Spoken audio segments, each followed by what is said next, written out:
Hello, friends and listeners. Welcome to Truth, Lies, and Alibis, the true crime podcast from three friends sharing their perspectives from having years of 911 dispatching experience. Episode 24, Audio Interpretation. On today's episode, Brittany and I discuss the 2012 murder of Faith Hedgepeth, how it took 9 years to find her killer, and how some think a pocket dial might hold clues as to what happened that night. How are you this week, Jess? Good. Yeah? Doing good. Just been busy, but, can't complain. Just living How the are dream. you? Just living the dream. I'm good. I had my first day in pediatrics this week, so I'm happy. That's exciting. Yeah. All right, are you ready to jump into today's story? Yeah, let's do it. Okay. I sent you a 911 call, and I thought, kind of like last time, we'll just start off with the 911 call and go from there. Okie dokie.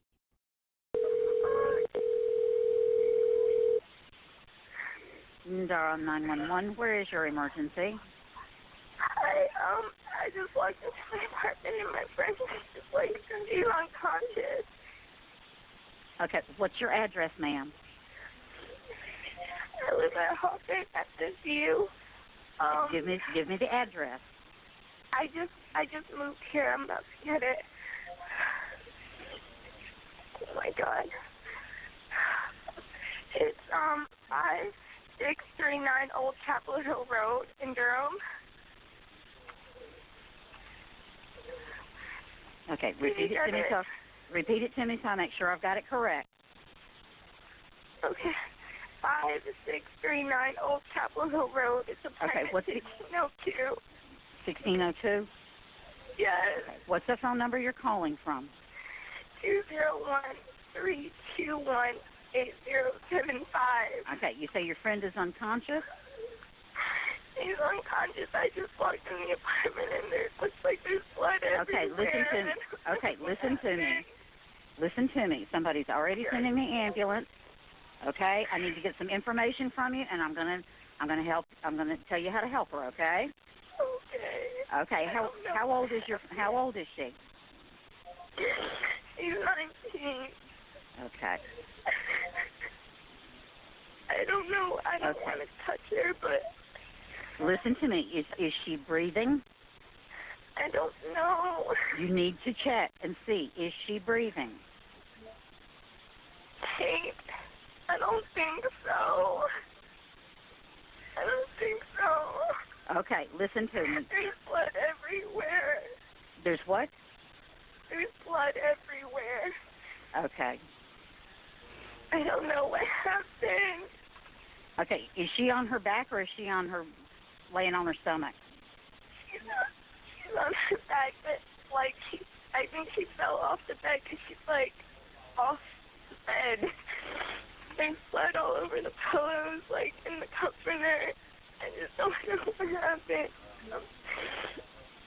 Okay. All right, listen to me, all right? Is someone coming? Yes, I've got somebody coming. I need for you to help her. I need for you to go up to her. We need to see if she's breathing or not. Okay? I don't think so. Okay. Listen to me. Go up. The paramedics are on their way. I want you to stay on the line. I'm going to tell you what to do next, all right? Are you right by her now? Yes. Okay. Listen carefully. Moving. She's not moving. Okay. No. Will you touch her arm? Tell me, how does she feel? She's not moving. Okay, ma'am, we need to find out if we can help her or not. You've got to, do as I'm asking so we can help her. All right? Okay. If you can, lay her flat on her back. Remove any pillows. Lay her flat on her back? Flat on her back. Remove any pillows. Okay. Okay. Kneel next to her. Look in her mouth for food or vomit. Blood everywhere. Okay. Kneel next to her and look in her mouth for food or vomit. Tell me something. Listen to me. What is your name? I'm really trying. It's okay, honey. It's okay, honey. Listen to me. I don't know. Okay, all right. Listen to me. When you touched her, how did she feel? Does she feel warm? No, she feels cold. She feels cold? Okay. Yes. Okay, all right. Don't touch anything else, okay? Don't touch anything else. Hurry. Okay, they're on their way. I've got police on the way to you, and I've got medics on the way. Okay? I can't believe this. Okay. What room is she in? She's in my bedroom. Okay, I want you to go back into the living room, okay? I don't know what's going on. Like, okay, listen to me. in my room that, like, was not here before. Okay, listen like to me. Someone that came in here. Okay. It really does. All right, what did you say your name was again? Okay, I don't. Okay, listen to me. Don't touch anything else in the room. I'm not I want you to leave that room. Go into the living room. You need to make sure the door is unlocked so somebody can get in, so that the medics and the police can get in when they get there. Okay? Yes, of course. It's unlocked.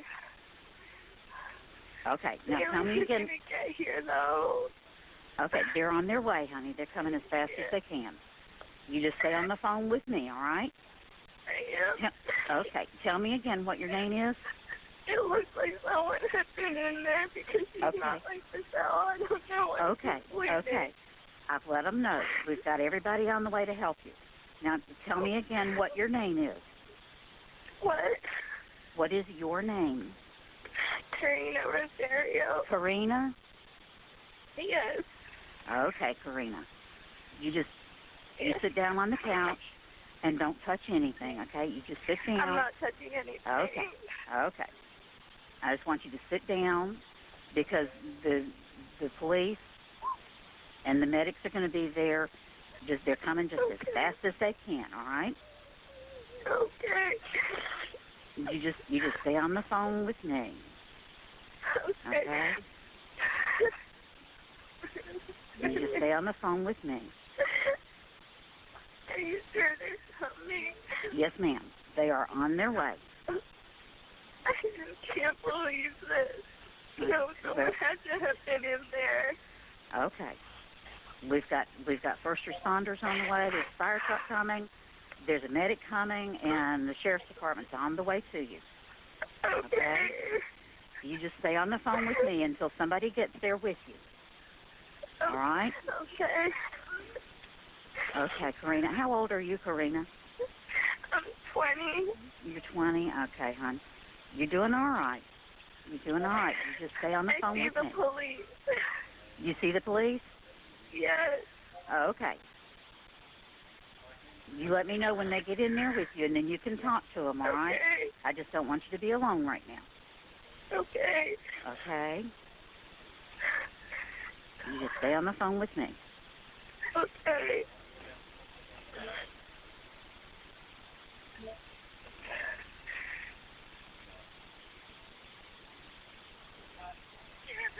Are they in there with you?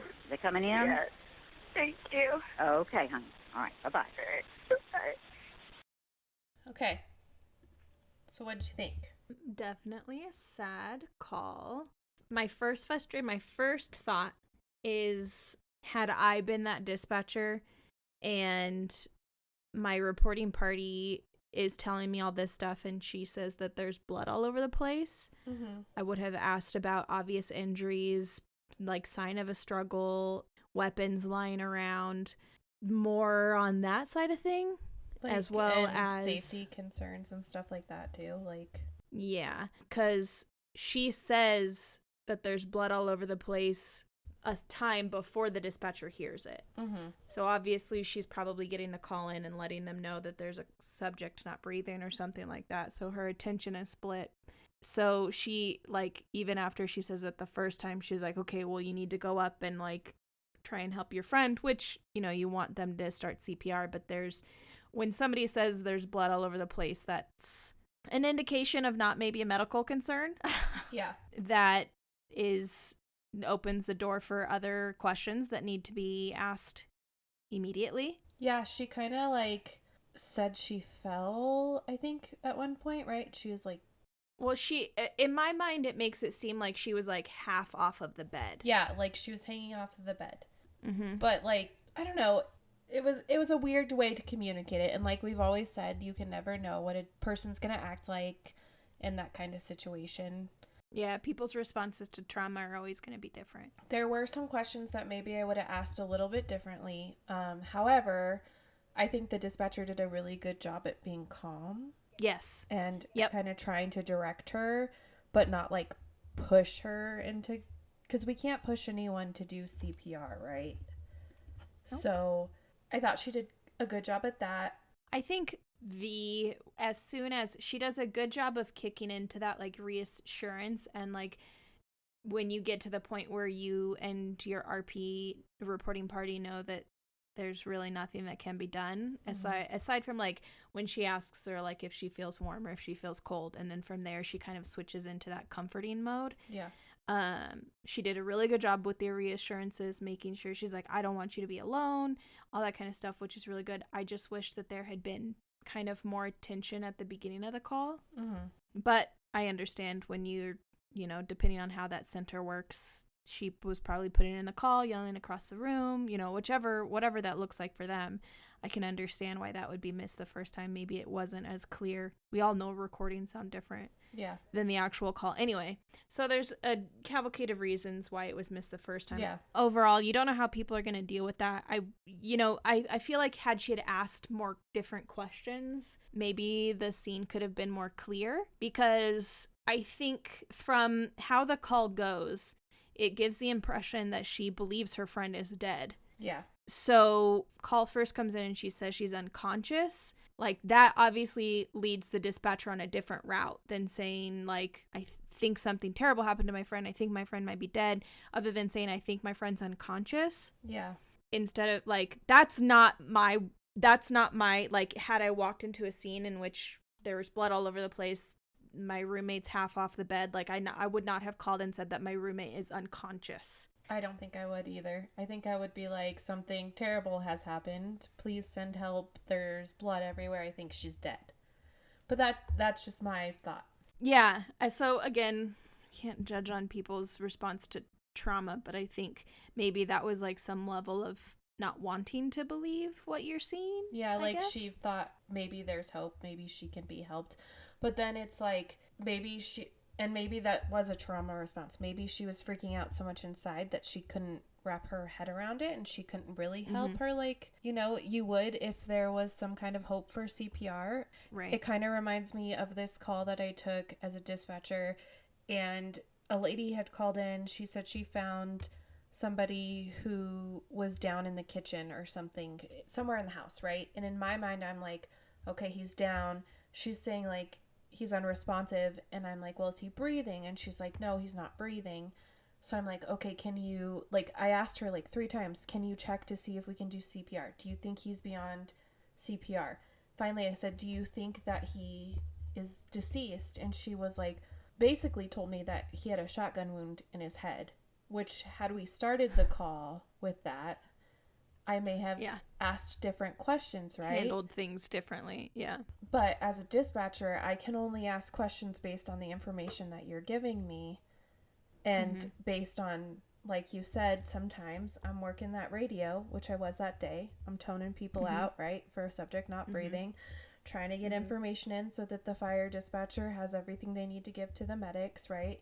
Trying to keep her calm, trying to help her through it. It just, at the end of, like, it was one of those moments where, you kind of, we talked about it, I don't know, a couple episodes ago, where one time I was like, really? Like, that reaction? And I had to, like, stop myself from being like, really, what? Like, why didn't you tell me this from the beginning? Yeah, start off with that. Because by then I had been on the phone with her for, like, 3 to 5 minutes, And to some people, that doesn't seem like a really long time.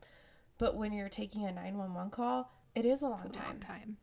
Yeah. That is a long time to me. And for her to just be like, after I've asked multiple times, be like, oh yeah, he shot himself in the head. I'm like, Yeah. oh. There are certain situations in which people are so uncomfortable with that they won't say it unless you ask. Yeah. So that may be how she was responding. But definitely, I've had those calls as well where, like, unfortunately, it's a completed suicide and they just don't tell you. It makes them so uncomfortable that they don't want to say it. Yeah. And it's part of the, I think, part of the cloud that hangs around. For one, it's a cloud that hangs around suicide as a whole anyway. People are so afraid of the word because it's scary. So there's definitely, I've had those situations where, you know, it takes a little bit and a little bit of more questions for me trying to figure out what's going on for them to be like, oh, well, you know, there's a gunshot wound. Be like, okay, please. Yeah, like, I felt bad for her. Like, I really did. My heart went out to her because she found this person that she knew this way. But at the same time, I was like, maybe you could have told me that the first time I said, hey, can you do CPR? Because here's my thing is, like, one of the reasons why I picked this story that I'm sharing with you today is because I've listened to multiple podcast episodes. I've seen multiple documentaries on it, like episodes and stuff. And in a couple of the podcasts I've listened to, and one of my friends, Nicole, hi Nicole, she messaged me after she saw this, and she was like, why is that dispatcher so calm? Why is she trying to tell her to touch this dead body? Like, and the podcast I listened to was like, she's gonna interfere with evidence or whatever. So my thought is, I tried to explain, I was like, as a dispatcher, it's not our concern at that moment based on the information she provided, right, on her contaminating the evidence. Our concern is, can we save this person? And that's our job, right? And that's how every first responder should be. If there's a chance to save that person's life, that should come before all else. So that's kind of where she was headed, I think, with those questions. Absolutely. Right? Like, first, you are the first responder. A lot of times CPR is not going to get started unless the 911 dispatcher instructs them to. Yeah. So that's going to be the first thing. We're going to try and help this person because it's a fact. It is a proven fact that CPR started on scene makes a big difference in survival rates. A huge difference. That's why 911 dispatchers are trained to help you do that, is because it is an improvement to survival rates. So hearing somebody's down, somebody's unconscious, somebody's not breathing, that's the dispatcher's next thought is, okay, well, we got to start CPR before my medics get there so they can continue. Yes. And dispatchers need to be calm in every circumstance. Yep. So put yourself in the caller's shoes, right? You call in, you just find somebody deceased. You don't want that dispatcher freaking out or having that heightened level either. We're trained to be calm to bring you down to our level. We cannot elevate to your level. We have to bring you down to ours because we got to get you out of that black. We got to get you out of the red zone. We've got to calm you down so there's less of a health risk to you. You don't hyperventilate. You don't have an anxiety attack, things like that. You're also able to give us more information about what's on scene. Calm you down enough so you can do CPR. We cannot not be calm. Yeah. We have to be calm. Well, and the thing is, like you said, would you want someone being like, oh my God, start CPR right now. Let's do this. Let's do that. Like, I would not respond well to that. No. It doesn't help me in a room of dispatchers, right? Even if I'm not directly working with a dispatcher who's acting that way or who I can feel revving up and can hear revving up, it makes me stress out, and I'm not even the caller. Yeah, and that's such an important thing to note on, too, is how infectious something like that is. Because if you're the dispatcher and you heighten to that level and your anxiety can be heard, not even seen, it can be heard, you're going to affect your reporting party, who, if they're at a scene with multiple people, their anxiety can affect the other people around them. That dispatcher is also affecting the people in the room who are responsible for radio traffic, who are responsible for calling additional agencies when they're needed. You have to remain level-headed because there are multiple people around you that are feeding off of your energy as well. Well, it's like a domino effect because then those dispatchers, their stress goes out across the air and their officers are like, what are they stressing out about? Yeah. You know what I mean? Like, and it can heighten them. Yeah. And that's the thing is, like, I've heard officers say, like, it helps when they hear, like, that calm voice. It helps to hear that voice that they know and they're familiar with being calm in the stressful situation. because it kind of helps keep them calm too. And that's the same for a collar. And so, I don't know, I just felt like that's something that we could kind of offer a perspective on, because I'd had so many people be like, oh, is that really like how it is being a dispatcher? And I'm like, yeah, I think she did a good job. Like, there were some questions that I probably would have asked differently, maybe. But also, this case happened in 2012, so it was a while ago. And I don't know how long she was dispatcher. I know nothing about their training. Like, I can't judge them. And all I know is she was really calm. She tried to save her. She did what she needed to do. And after she found out that she couldn't be saved, she kind of calmed the caller down. She kind of directed them as to what to do. And I think she did a perfect job.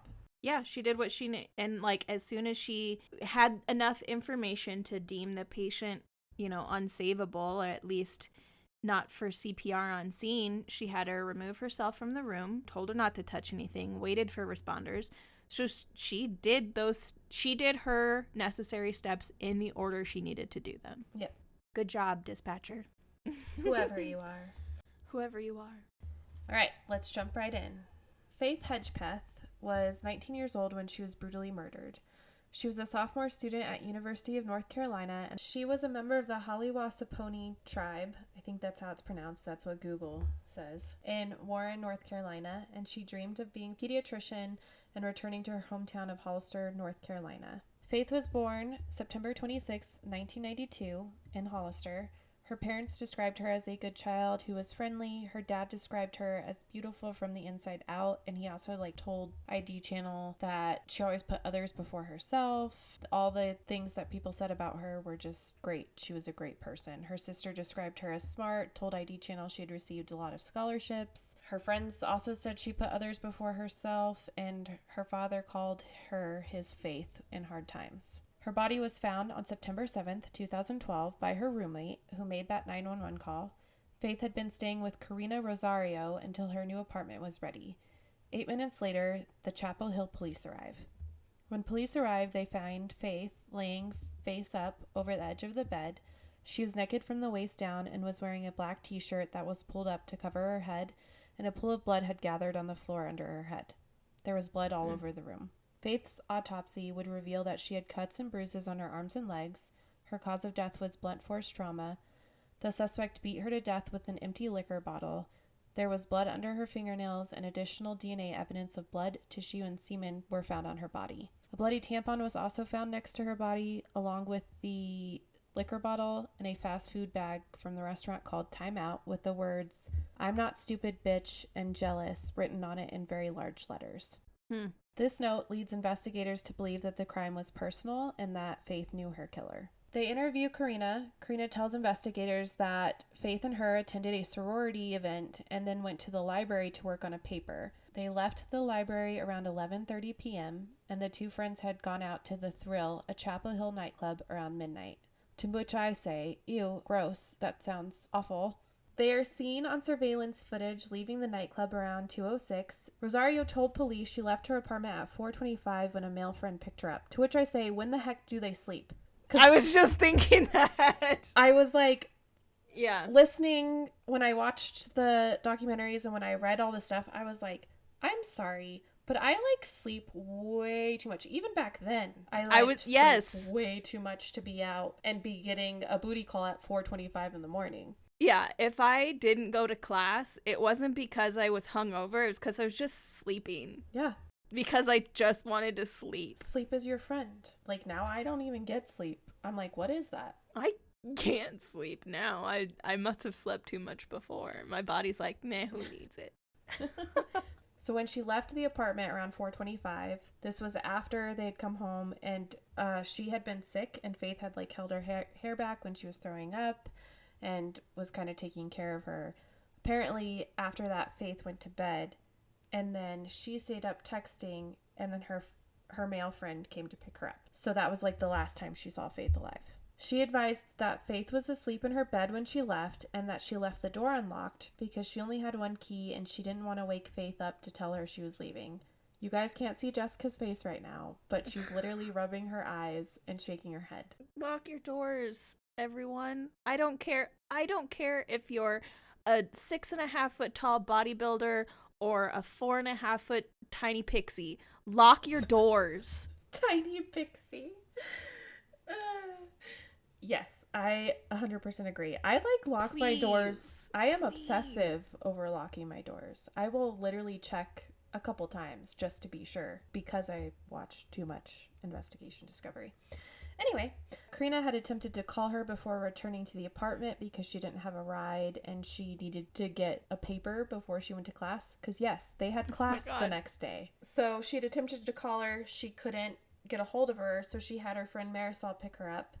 It was when she returned around 11 with Marisol that she found Faith deceased and placed the 911 call. 11 a.m.? Yes. One of Faith's friends, Yuna, had received a voicemail in the middle of the night before. She described it as a butt dial with music in the background. She had deleted the message, and after seeing news of the murder on TV, she panics, and she calls her phone provider and is able to recover the voicemail. She turns it over to the police, who determined the call came in around 1:23 a.m. So they think that it came in when she was at the club. Oh, I was going to say, and long before she's left at the apartment. Correct. Investigators get a warrant for Faith's cell phone records and discover that Faith had been texting 2 male subjects on the night of her murder. But those 2 male subjects were an ex-boyfriend and her friend Karina's, I don't know, some guy that she was kind of seeing. She had texted. The one that she left with? I'm not sure exactly. It Okay. wasn't clear. But she texted, come take care of her. She needs you to take care of her, or something along those lines. Ah, so when she was sick. Yeah. Through investigation, police learned that Karina's ex-boyfriend, Eric Jones, who Karina had a restraining order against, had threatened Faith previously. He was mad because Faith had encouraged Karina to seek the restraining order, and he also lived in the same apartment complex and was interviewed by a local news station after the murder. For what? Because they knew each other? Yes, and because he lived there, so he saw the news reporters and went over and talked to them, which is kind of weird, a little bit. Gross. Okay. Yeah. In the interview, he was speaking highly of Faith and saying he was shocked by what had happened. Friends of Faith tell investigators that they didn't have a good relationship, and they found it suspicious that he was talking about her in a positive way and trying to be involved in the news reports. Yeah, that's weird. Investigators looked into this suspect, but he was found to not have any connection to the murder and was cleared through DNA. Because you remember there was semen on her body. Eric guy? Yeah. Okay. Investigators also spoke to Faith's ex-boyfriend. He had been controlling before, and Faith had texted him the night of the murder. However, he also was cleared through DNA. Faith's family strongly believed that her murder was a friend or an acquaintance of Faith's. They really wondered after the voicemail recovered from her friend's phone if Karina knew what had happened. Her father told ID Channel he believed that she knew what happened, that maybe she wasn't involved, but she somehow knew what had occurred. And it's because in 2016, a forensic audio expert named Arlo West analyzed the voicemail. Wait, this is the voicemail that was a butt dial from the club? Correct, that the investigators think was a butt dial from the club. And this is a quote from him. The voicemail was really distorted, very staticky. It was just harsh, hard to hear, but after I enhanced the audio, a picture was being painted in front of my eyes. I couldn't believe what I was hearing, said West, adding, the first thing I noticed is there were 4 voices here, 2 male voices and 2 females. So he says one female is saying, ow, my head, ow, help me, get off of me. Then the next female says, do it, and then a male subject says, I think she's dying, do it anyhow. He also said female number 2 could be heard threatening female number 1, saying, fuck you, I'm pissed, I'm gonna kick your face, bitch, I figured out that bullshit, you're a liar, you intentionally lied, don't be a pussy, put up a fight. These are all quotes. Then he says one of the males could be heard saying, I can't believe that you really did it, Rosie, and a female says, go help Eric. Wes says, another quote, I did wonder if Rosie might be a nickname for Karina Rosario, and this name Eric could be from her boyfriend Eric Tacoy Jones. So that's what led Faith's family to think that she may have known what happened, that she may have been there, she may have been involved in some way. I sent you another link, which we'll put on our Facebook. It's a Crime Watch clip, so we won't include it in this episode, but check our Facebook and it'll be there if you wanna. We could probably share, if I can find just a clip of the call, but...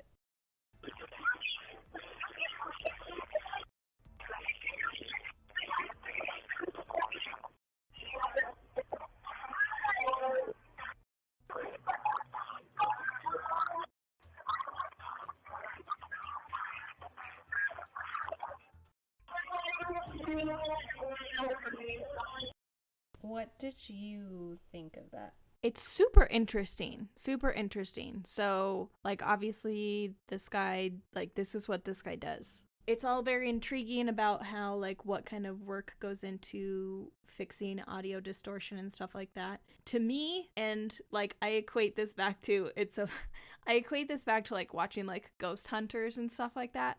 They're like, oh, we caught this audio recording, and they play it for you a couple of times, and it doesn't sound like anything.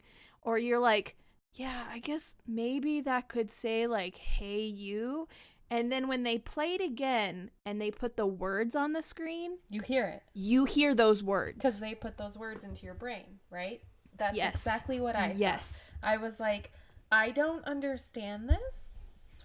Yeah, I and that's why, like, when I was watching it, I tried to, like, I was more listening to it and, like, keeping my head down because I knew they were going to flash that transcript, right? Mm-hmm. And so I was trying to, like, listen with real hard with my ears.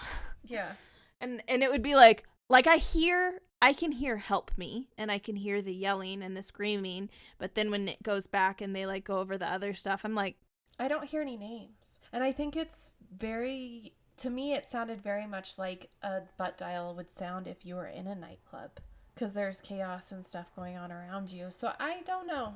I feel like it would be, well, we don't actually know. We know what the cleaned up version sounds like. We don't know what the initial one sounds like, but I feel like it would be even harder to catch voices in a nightclub because probably. You can't even hear the person standing next to you. You have to, like, lean into their ear and be like scream. Still yell like, I gotta go to the bathroom. See, that's why none of that sounds appealing to me, because they were up for hours and hours and then they had to go to class at each other. Gross. Yeah, and so that's why, like, the fact that it's not at a nightclub makes sense to me, because if they were, I think it would be harder to hear. Also, you would have that, you'd be able to hear that difference of, like, when you're yelling or when you're trying to make yourself heard over loud noises, you don't speak normally, right? Like, It's not like, hey, I have to go to the bathroom. It's, hey, I have to go to the bathroom.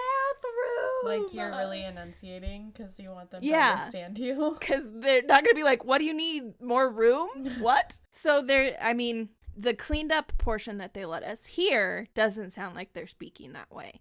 And the whole bit about, like, oh, well, it's conveniently a phone error that had the wrong time. That seems awfully convenient. But I'm also not an expert who's put a woman away in jail with my work on audio recording cleanup, so yeah, that's I mean he's got some good, like, stuff to back him up, right? But, like, I mean, there's also a reason why this isn't being used, right? Like, yeah, we'll get into it. Let's just okay. Getting way ahead of me, Jess. In 9 years, investigators compared 229 separate DNA samples to the DNA taken from the crime scene. DNA phenotyping was done and described the suspect as one of Latin American descent with olive skin and dark-colored eyes. So basically, DNA phenotyping is like where they look at the DNA and they can kind of come up with a picture of what this person looks like, right? And so sketches were made. And that's not very specific, though. Not really, no. I mean, Latin American descent with olive skin and dark-colored eyes.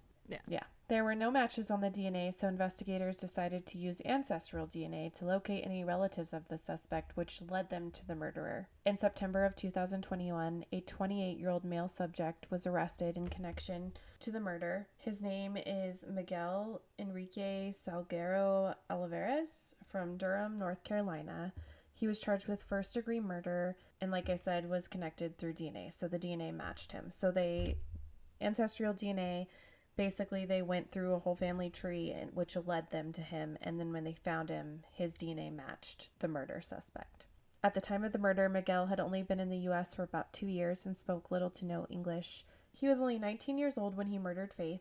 He had a history of multiple DUIs and failure to appear, and had an active warrant for failing to appear in court in 2021 for a DUI, open container, no license, and a vehicle registration violation, which that doesn't make you a murderer. No. A history like just that. Just means you shouldn't own or drive a car ever because correct. You're bad at it. Yes. And you could kill someone, which he already had, apparently. But in a statement, the police asked the public to bear with them as they sorted the details out, and This is a quote from the chief. He said, "This story will take time to completely unfold." He also said, "Our agency has been committed to bringing justice to Faith and her family since the day of her murder. I am proud of all the people inside our department and in the many partner agencies that assisted us, whose hard work made this result possible." In an interview with MSN, her mother stated, "Honestly, I didn't even realize how much she was involved in until after she had died." She said she did so much in her short time here on Earth, but she also had so much more to do. There hasn't been a trial because he was just arrested last year, so we'll have to do an update when it finally does go to trial. But as we know, justice is slow. It's just crazy that it took that long and that they finally found the killer. And it's just like, to me, I'm wondering how he found her, how he knew the door was unlocked. Like, there's so many still unanswered questions that we may never get answered. Yeah, that's what I was going to ask, if there's any more details about how, if they knew each other previously, like if they somehow knew each other through the roommate. I didn't see anything online about that, and I think it's because it's so new and not that, yeah, like I said, it hasn't gone to trial, so nothing is like out to the media. Right. It's weird to me that he'd only been there for a while. He was 19 years old. What has he been doing since then? Have they run his DNA through? I'm sure it's in the system, but like, I just wonder if maybe his DNA matches some other unsolved stuff going on. Like, I feel like anyone who commits a crime that severe and that violent probably doesn't stop. Especially when it seems like they don't have a connection. No. So it was like a crime of opportunity. Yeah, it was Ladies convenient. and gentlemen and others, lock your doors. Yes. Please. Again, if you can't, like, if the one thing that you take from any podcast, I feel like everyone's shouting from the Unrelated. rooftops, lock the doors. It should be a musical. Please. Just don't be a crime of opportunity, please. Yeah. And I think that might be exactly what it was. We don't know. Well, what did We the don't food bag, the food bag said something, that there was food with writing on the food. Are you jealous, bitch? Or something like that. Let me go back in my notes, because that's what also, so maybe something else was going on, because also in the documentaries, she was having issues living with her roommate. Like, she couldn't wait to get out of there, she had told her mom, because I guess it just wasn't working out. And maybe it was because of all the issues with the ex-boyfriend, or who knows, right? I mean, they both lived there, so that could have been written for anyone. And they pointed out, and I kind of think it's a little bit true, that seems like a note that another woman would leave for a woman. Like, it doesn't seem like a note a guy would leave. It said, "I'm not stupid, bitch, and jealous." Do you want to see a picture? picture? First of all, that doesn't make any sense. Yeah. Yeah. On a fast food bag. Did they have a handwriting expert come in? They did. It was inconclusive. They compared it to her roommate's just because they thought it was a little bit suspicious, but apparently it didn't match. I don't know. It just seems like something that, it doesn't seem like a note that some guy who, like, why I could would see that being left by a guy? Well, I don't know why her ex-boyfriend would leave a note like that, though. But he's obviously not completely well, because there was some, like, abuse and DV history there, which is why they got the restraining order. I don't know. Maybe that bag's not even involved. It can't be if he can't speak English and doesn't know how to write English, right? Yeah. So that's why I'm wondering, like, hopefully we'll be able to learn more after this goes to trial as to, like, if the roommate was involved and it was, like, somebody that she knew through somebody or something like that, that maybe she let into the apartment and then left. Or maybe he knew her and he went there looking for her and found the apartment unlocked, or who knows? There's lots of things. Yeah. There's lots of questions, like I said, that we may never get answered. But the good news is they found her murderer. So at least her family gets that little piece of justice, because sometimes they don't. And sometimes those families are left hoping and waiting forever, you know? That's true. It's crazy how far that we've come with DNA and stuff like that. It is. It's insane. And whenever I think of ancestral DNA, I think of Paul Holes, who everybody knows I have a little bit of a crush on. Ryan knows. Sorry, babe. We'll have to tell his story one time, because I know Jess doesn't know it. I'm sure listeners probably do, of the Golden State Killer. You don't know that one, do you? I know of it, but I don't know the... That one used ancestral of course I don't know. DNA as well. So I feel like they're using it a lot more. And I think it's good, because people who, like, they deserve justice. So anything we can use. This one will be interesting to, like, keep up with. to see what happens. Hopefully we learn more. And I mean, yeah, it's a big like red flag that this tape isn't being used as official evidence, the recording or whatever, because I just feel like it's so inconclusive. You hear what you want to hear, or you hear what you're told to hear. Yep. Because I can even speak to that from like a dispatcher point of view, because sometimes your responders come over and it's gobbledygook, and I'm like, I didn't catch that at all. And so you listen to it a couple of times and you're like, I have no idea what they said. So you get another dispatcher. Hey, can you come over here and listen to this? And they listen to it and they're like, oh, I think he said this. And you're like, oh, yeah, I can hear that. And then the deputy calls up later and you're like, hey, what the heck did you say? And they said something completely opposite. That happened to me the other day in dispatch. Yeah, and you only hear what that other person heard because that's what's implanted in your head. So you're like, they definitely said Main Street. And then they're like, no, I said 4th Street. And you're like, what? Yeah. No, you didn't. Exactly. That's exactly how it is. And that's the thing is when I listened to it the first time, I'm like, I don't hear anything. Like, nothing at all. And then he's like playing the little portions that he's looked into and done all the work on. I don't know anything about that. That would just, I think I would get bored. I don't think I'd like doing that. I would get a headache. Yeah, like, it would just stress me out.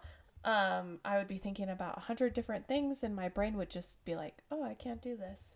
But just go. it would just like freak out instantly. Yeah. But he's playing it and like you said, the words are over it and I'm like, oh, yeah, that does sound like what they said. I can hear that. But yeah. I definitely didn't hear the names though. Even with the words over it. But it could be related. But it's probably we're not the expert. Exactly. I don't put people in prison on phone calls for life. So, like Jess said. I don't put people in prison at all. It's not on my resume. If anything. Nope. I do. I'm basically a detective. Just kidding. Thank you for listening. Additional information for each case can be found on our website, truthliesandalibis.buzzsprout.com. New episodes will be uploaded every Monday. Find us on Facebook and Instagram at Truth Lies and Alibis.